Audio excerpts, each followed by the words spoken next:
أهلا أهلا، وصفة جديدة من وصفاتي معكم 100% عرفتوها من الصورة اللي قبل. بيتي فور بطريقة جدا جدا لذيذة ويذوب بالفم. راح نبدأ أول شيء بخفق السمن أو الزبدة براحتكم مع السكر، راح ننزله بالتدريج عشان ما يتطاير. هنا استخدمت الزبدة راح أنزلها وأبدأ بالخفق.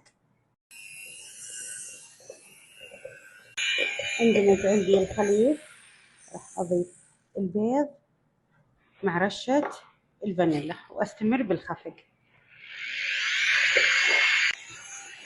نجمد المواد معي كلها مع بعض. الآن راح أضيف بالتبادل عندي الدقيق، كل المقادير راح تنكتب لكم بالكومنت وصندوق الوصف مع النشا، وأستمر بعد بالخفق. لا ننسى البيكنج باودر، ذكرته بالأخير. هذه العجينة بعد ما التمت خلوني أوريكم القوام حقها، زبدة.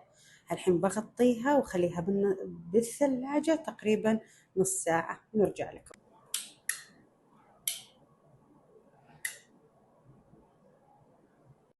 بغير الشفرة، فتحتها، انتم اختاروا عاد اللي انتم تبون.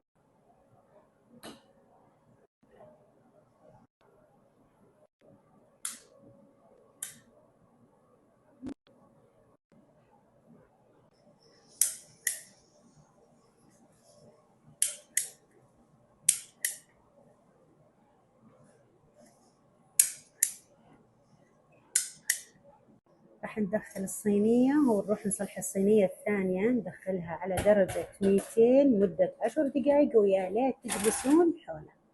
نرجع نقول درجة التحمير انتي تحكمي فيها. انتم شايفيني هنا لونين، في ناس يحبونها غامقة شوي وانا منهم، احب النكهة الغامقة.